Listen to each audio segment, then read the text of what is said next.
Ako si Daniza Lopez, hatid sa inyo ang mga pinakamainit na balita sa bansa dito sa News Force. Sa ulo ng mga balita, DOH rumesponde sa mga evacuation center para sa tulong medikal laban sa sakit na dulot ng Bagyong Christine.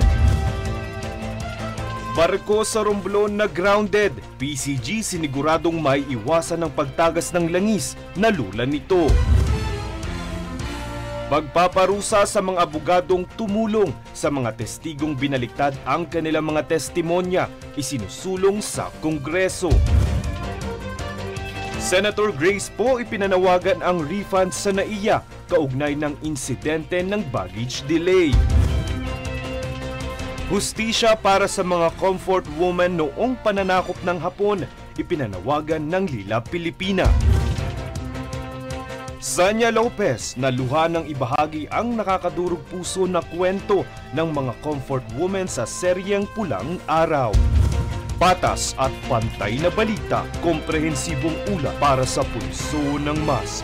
Ito ang News Force.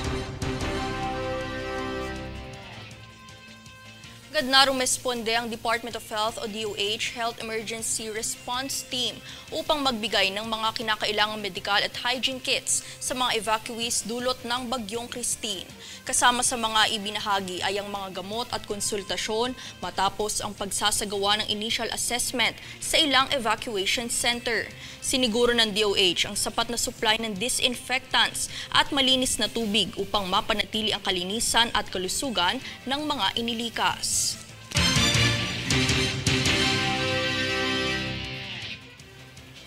Samantala, magsisimula na po ang close fishing season ng galunggong mula unang araw ng Nobyembre hanggang sa katapusan ng Enero sa susunod na taon.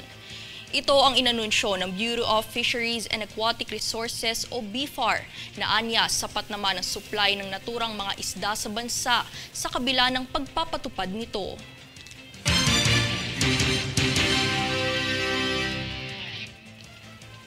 Sa paggunita naman ng ika-30 National Correctional Consciousness Week, nagsagawa ang Bureau of Corrections o BUCOR ng legal consultation para sa mga persons deprived of liberty o PDLs sa Medium Security Camp, Muntinlupa City. Ang aktibidad ay nagbigay ng legal na gabay sa mahigit 100 PDLs. Layo nitong tiyaking natatamasa ng mga PDLs ang kanilang mga karapatan at nabibigyan ng patas na legal na payo.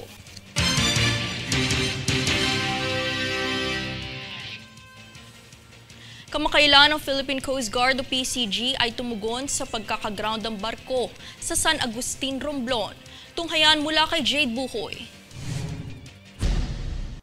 Agad na rumisponde ang Philippine Coast Guard o PCG sa pagkakaground ng barko ng LCTA-SC Big Boy sa karagatang sakop ng Barangay Sugod, San Agustin, Romblon noong umaga ng ika-23 ng Oktubre. Ang barko ay may bigat na 971.89 gross tonnage at may kargang 154 containers kung saan ito ay nagmula sa Mandaue, Cebu patungong Vitas Port, Manila. Ayon sa kapitan ng barko, nasira ang kanilang anchor chain dahil sa malakas na alon, kung kaya't nagdulot ng pagkakaground nito. Samantala, lahat naman ng 17 crew kabilang ang kapitan ay ligtas at walang nasaktan. Bagamat walang paunang senyales ng oil spill o pinsala, nadiskubre ng crew ang butas sa tangke ng diesel na nagdulot ng pagtagas. Bunsod nito, nilipat ng crew ang 4,000 litro ng diesel mula sa port tank patungong starboard tank para maiwasan ang karagdagang pagtagas. Matapos ang nasabing insidente, ang MEPERU Romblon at Coast Guard Substation Romblon ay tumutulong na sa pagtugon sa pagtagas ng langis habang hinihintay ang tugboat mula Cebu. Jade Buhoy, nag-uulat para sa One Media Network.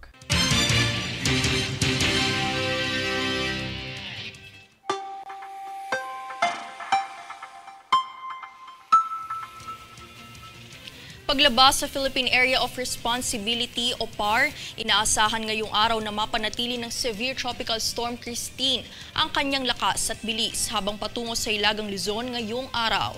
Inaasahan naman na lalabas na rin si Christine sa PAR ngayong hapon. Posible na naman itong mag-loop sa West Philippine Sea sa Linggo o Lunes at posibleng muling pumasok sa PAR. Samantala, nakataas pa rin ang signal number 2 sa ilang lugar sa Luzon na nakatala sa inyong TV screen, habang apektado pa rin ang natitirang bahagi ng Luzon at Visayas na sumasa ilalim naman sa signal number 1.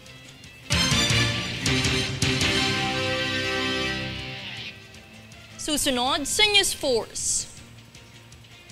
Mayor Hani Lacuna nagbigay paalala ukol sa araw ng Undas.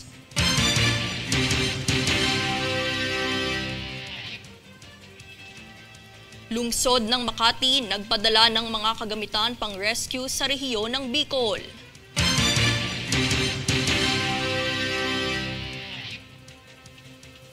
Pagpaparusa sa mga abogadong tumulong sa mga testigong binaliktad ang mga testimonya isinusulong sa Kongreso. Manatiling nakatutok para sa higit pang mga balita sa pagbabalik ng News Force.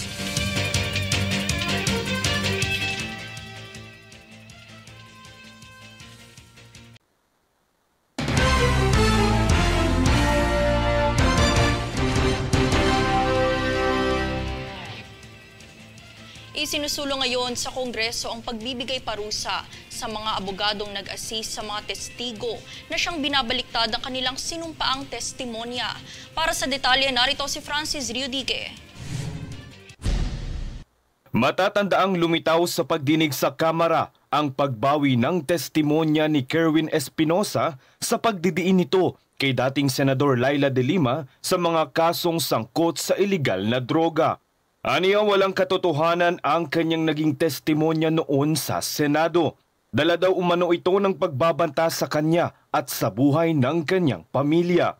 Isa lamang ito sa maraming insidente ng pagbaliktad ng pahayag ng isang testigo. Kaya naman isinusulong ni Surigao del Norte Representative Ace Barbers na parusahan ang mga abogadong sangkot o tumulong sa mga ganitong klase ng testigo. Aniya may liability umano ang isang abogado dahil sumumpa sa kanya ang kliyente na totoo ang kanyang pahayag sa isang affidavit. Dapat umanong siyasatin at pag-aralang mabuti ng mga abogado ang pahayag ng kanyang kliyente kung ito man ay totoo. Suportado ito ng kapwa niya miyembro ng Quad Committee na si Congressman Dan Fernandez. Aniya kung may sasakatuparan ang batas na ito, ang mga insidente ng pagbabaliktad sa mga testimonya ay maiiwasan ng mangyari. Francis Riudique, nag-uulat para sa One Media Network.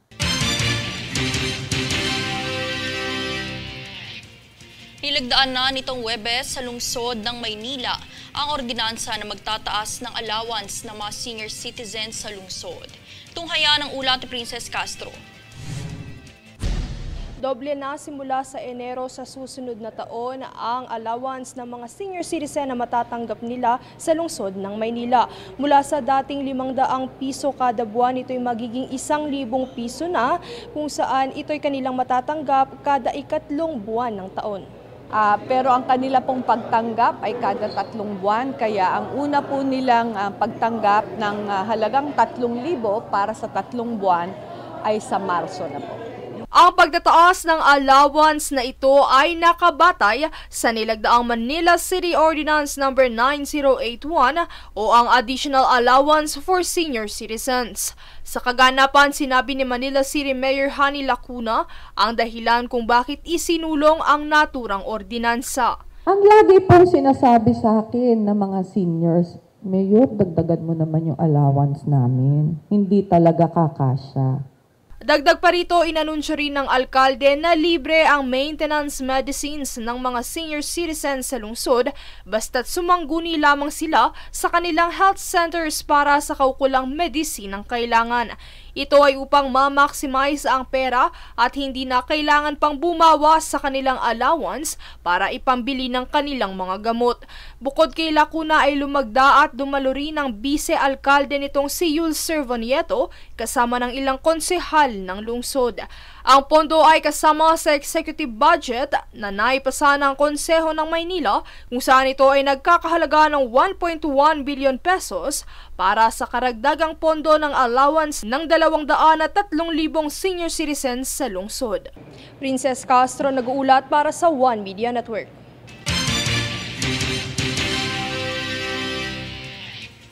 Nagbigay naman ng ilang mga paalala at mga dapat tandaan ang petsa si Manila City Mayor Hani Lacuna para sa mga bibisita sa Manila at South Cemetery. Princess Castro nagbabalik para sa balita. Alinsunod sa mga paghahanda para sa darating na paggunitan ng undas ngayong taon ay nagbigay ng ilang mga paalala si Manila City Mayor Hani Lacuna sa publiko. Ilan sa mga ito ay ang mga petsang dapat natandaan para sa pagbisita sa mga puntod at paglilibing sa Manila at South Cemetery. Ayon sa alkalde, simula ika-24 hanggang ika-26 ng Oktubre ay bukas sa mga naturang sementeryo para sa mga nais maglinis, magpintura at magkumpuni ng mga puntod ng kanilang mga yumaong mahal sa buhay. Samantala, mula ika-27 hanggang ika-29 ng Oktubre, ang lokal na pamahalaan naman ng lungsod ang maglilinis ng kabuuang sementeryo. At simula naman sa ika-30 ng Oktubre hanggang ika-3 ng Nobyembre ay bukas na sa publiko ang mga sementeryo mula alas 5 ng umaga hanggang alas 7 ng gabi. Sa parehong petsa rin ay pinagbabawal na ang paglilibing at cremation sa mga sementeryo. Bukod dito,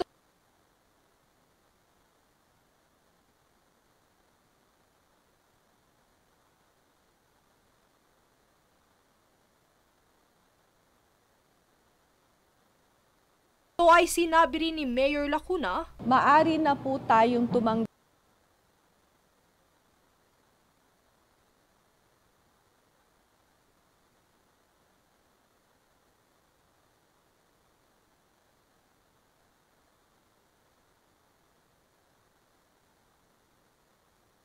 ng mga kabataan, mga bata po, pero kailangan po nilang magdaan sa Manila Department of Social Welfare na meron naman pong help desk doon para malagyan po sila ng tanong. Nang sa gayon po, kung sila ay mamawalay sa kanilang mga magulang, ay madali po silang ma-identify at mahahanap. bagamat maaari ang pagdala ng mga bata, ipinagbabawal naman ang pagdadala ng mga alagang hayop sa sementeryo. Sa kabilang banda, may mga libreng sakay din na handog ang lungsod para sa publiko sa loob ng sementeryo sa darating na undas. Meron po tayong ipoprovide na libreng sakay sa atin po mga e-trikes. Magsimula po doon kung saan lang sila pwedeng mag-park at maging sa loob. Ang priority po natin dyan ay yung ating pong mga senior citizens, yung mga persons with disability, yung ating pong mga kababayang buntis at yung pong may mga dalang maliliit na bata po. Pagdating naman sa road closure, patuloy naman na inaayos ng lungsod ang mga plano nito sa daloy ng trapiko at nakatakdang ilatag sa ika-30 ng Oktubre sa Public Information Office Facebook page ng Maynila. Princess Castro nag-uulat para sa One Media.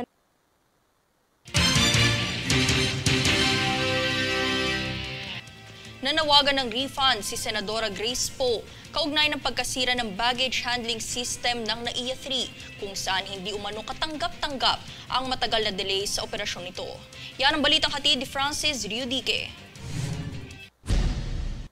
Hindi na lamang po ang mga pasahero ang nai-stranded sa mga airport. Dahil nitong kamakailan lang ay na-stuck ang mga bagahe ng mga pasahero ng NAIA 3 kahit na nakalipad na ang eroplano ng mga may-ari nito. Ayon sa pamunuan ng NAIA, ito ay dahil sa pagkasira ng baggage handling system ng paliparan. Naging mano-mano ang pagproseso ng tauhan ng NAIA kaya naman hindi agad na isakay sa eroplano ang mga bagahe. Kaugnay nito ay humirit ng refund si Senator Grace Poe sa pamunuan ng NAIA. Ayon sa senador, nakakadismaya ang naging resulta ng operasyon ng NAIA sa naturang issue. Hindi umano katanggap-tanggap ang insidenteng ito. Kaya naman dapat na pagkalooban ng NAIA ng compensation ang mga pasahero na bukod pa sa refund. Depensa naman ng NAIA, 20 taon na ang baggage handling system nito. Hulyo sa susunod na taon pa umano posible itong mapalitan ng bago. Kaya naman labis ang pangamba ng mga pasahero lalo na't dadagsa ang mga babiyahe sa darating na undas. Francis Riudique, nag-uulat para sa One Media Network.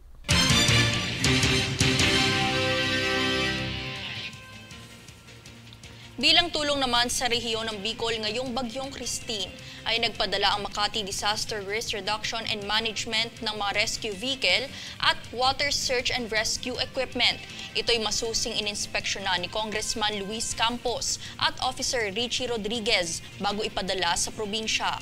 Kasabay ding ipinadala rito ang isang canter truck at 2 basic life support ambulance.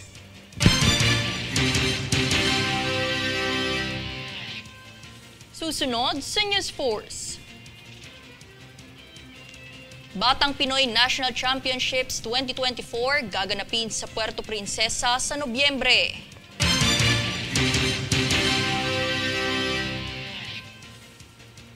Hustisya para sa mga comfort women noong pananakop ng Hapon, ipinanawagan ng Lila Pilipina.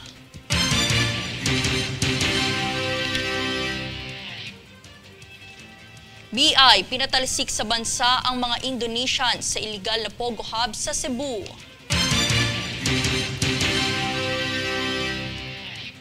Manatiling nakatutok para sa higit pang mga balita sa pagbabalik ng News Force.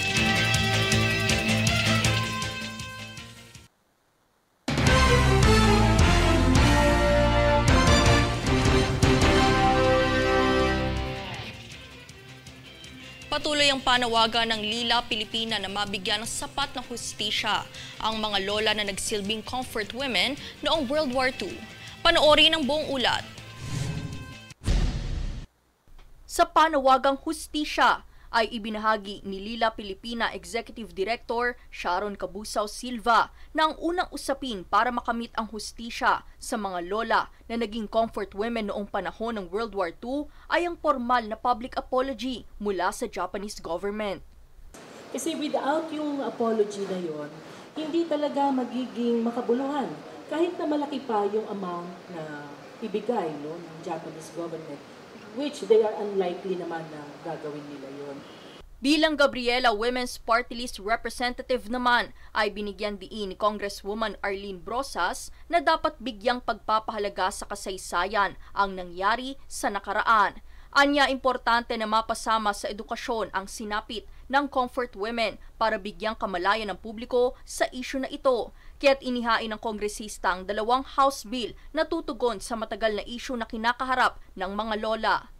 Isa na rito ang House Bill bilang 8564 o ang Women Education Act na layong makilala ang karanasan at kabayanihan ng mga comfort women noong panahon ng Hapon. Nakasaad din dito na dapat na maisama ito sa talakayan ng araling panlipunan sa elementarya at sekundaryang paaralan nang sa gayon ay mabigyan ng pagkilala ang pagdurusa at sexual na pang-aalipin ng mga Hapon sa mga Pilipinong kababaihan noon. Ang ikalawang inihain naman ay ang House Bill 8859 o ang pagdedeklara bilang National Day for Comfort Women ang 14 ng Agosto. Kaya po yung House Bill, it's not only a House Bill, it's not just a paper. Ang gusto po natin talaga ma-educate yung mga tao dito sa legislation na ito. And it is sitting in the Congress, hindi nagkakaroon ng pagtalakay.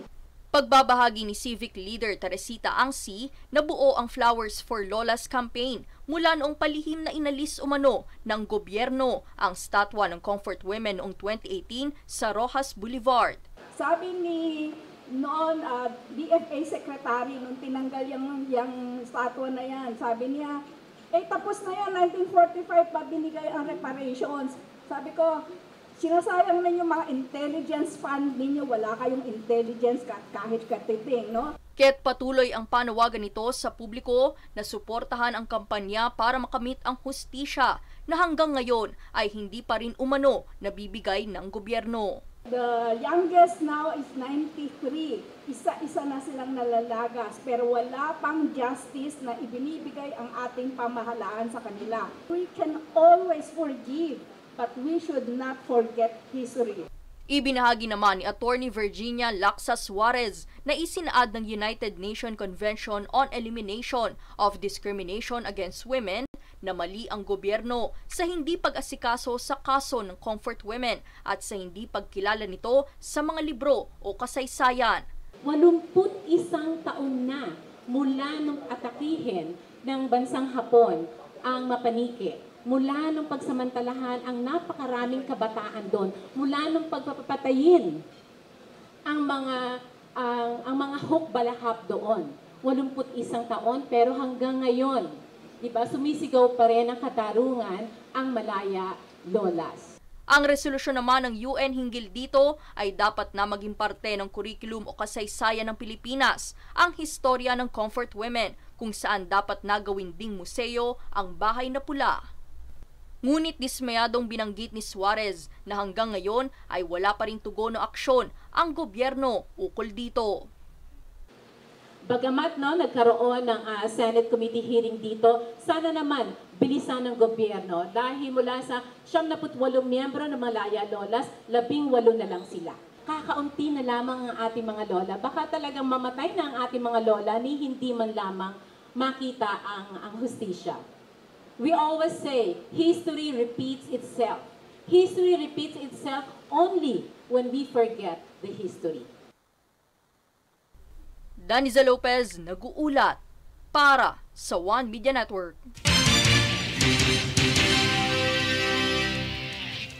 Bagamat patuloy pa rin ang issue ng pogo sa bansa, ay kamakailang inaresto ng Bureau of Immigration o BI at ipinadeport ang mga Indonesia na nahuli sa illegal na pogo hub. Alamin mula kay Jade Buhoy. Ipinadeport ng Bureau of Immigration o BI ang 35 Indonesian nationals na nahuli sa isang illegal online gaming hub sa Lapu-Lapu City, Cebu. Ayon kay BI Commissioner Joel Anthony Viado, sumakay ang mga deportees sa mga outbound flights mula Ninoy Aquino International Airport noong ika-22 ng Oktubre. Ang mga nasabing deportees ay nasa kanilang edad na 20s at 30s ay kabilang sa mga nahuli noong ika-31 ng Agosto sa isang malaking raid laban sa illegal na online gambling operations. Samantala, ang nasabing operasyon na ito ay sinagawa ng BI katuwang ang iba't ibang ahensya ng pamahalaan tulad ng PAOCC, NBI at AFP. Bukod pa rito, natuklasan sa resort sa Barangay Agus ang mga makeshift workstations na ginagamit sa iligal na aktibidad. Dahil dito, binalaan ni Viado ang mga dayuhang nagtatrabaho ng walang tamang dokumento at sinabing ang BI ay magpapatuloy ng walang tigil na operasyon. Habang ang 35 Indonesians naman ay nakabilang na ngayon sa blacklist ng BI. Jade Buhoy, nag-uulat para sa One Media Network. Ayon sa Manila Electric Company o Meralco, mahigit kalahating milyong mga customer ang nawala ng kuryente, bunsod ng pananalasa ng Bagyong Christine. Karamihan sa mga naapektuhang linya ng kuryente ay mula sa Laguna, Cavite, Quezon Province, Metro Maynila at Bulacan. Pagtitiyak ng Meralco, patuloy naman ang operasyon nito para sa agarang maibalik ang kuryente sa mga naturang lugar.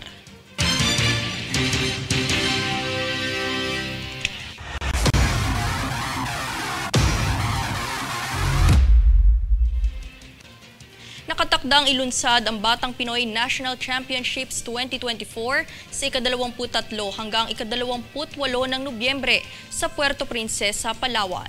Kasabay nito ay ang paglagda ng Memorandum of Agreement o MOA para sa kompetisyon ni Philippine Sports Commission o PSC Chairman Richard Bachman kasama ang co-project lead ng Batang Pinoy na si Evan Rigodon nitong Huwebes. Ang mga kalahok ay edad 17 anyos pababa na inendorso ng lokal na pamahalaan sa iba't ibang probinsya at lungsod sa bansa. Batay sa pinakahuling tala, nasa higit 200 participants mula sa 82 probinsya at 148 lungsod ang kwalipikadong lumahok sa torneo.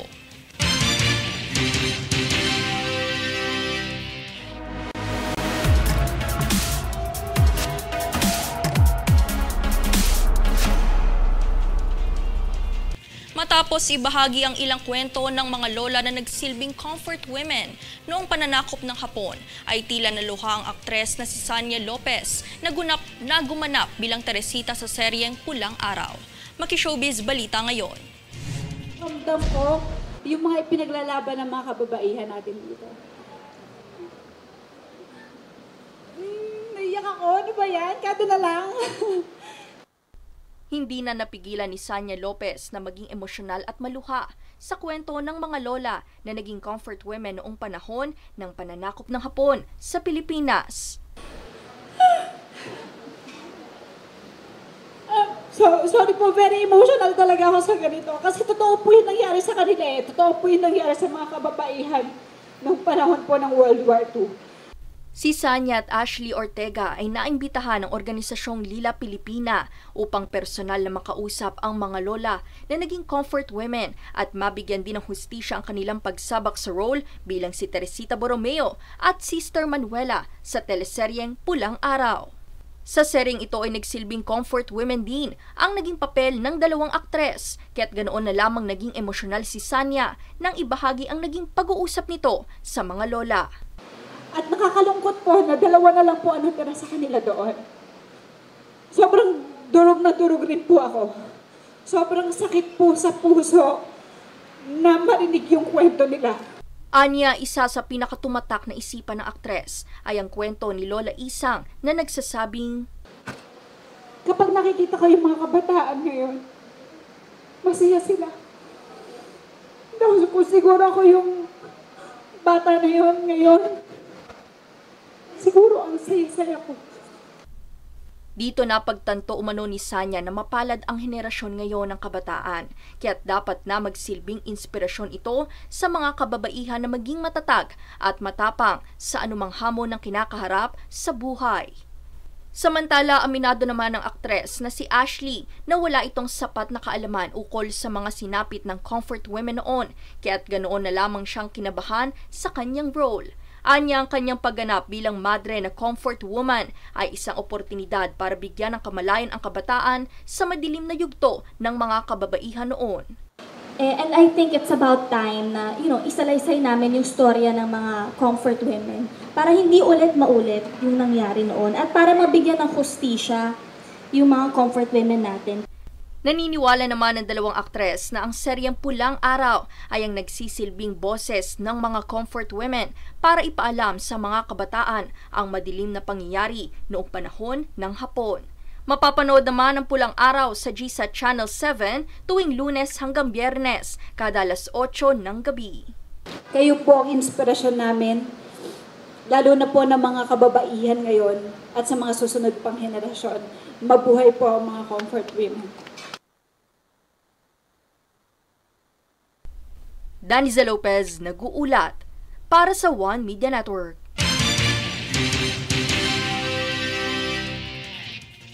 At narito ang recap ng mga nagbabagang balita ngayon. Sa ulo ng mga balita, DOH rumesponde sa mga evacuation center para sa tulong medikal laban sa sakit na dulot ng Bagyong Christine. Barko sa Romblon na grounded, PCG siniguradong may iwasan ng pagtagas ng langis na lula nito. Pagpaparusa sa mga abogadong tumulong sa mga testigong binaliktad ang kanilang mga testimonya, isinusulong sa Kongreso. Senator Grace Poe ipinanawagan ang refund sa NAIA kaugnay ng insidente ng baggage delay. Hustisya para sa mga comfort woman noong pananakop ng Hapon, ipinanawagan ng Lila Pilipina. Sanya Lopez na luha ng ibahagi ang nakakadurog puso na kwento ng mga comfort women sa seryeng Pulang Araw. Patas at pantay na balita, komprehensibong ulat para sa pulso ng masa. Ito ang News Force. At yan ang pinakamainit na mga balita ngayong araw. Manatiling nakatutok sa aming mga ulat at updates sa aming Facebook page, facebook.com/OneMediaNetwork. Ako si Daniza Lopez at ito ang News Force.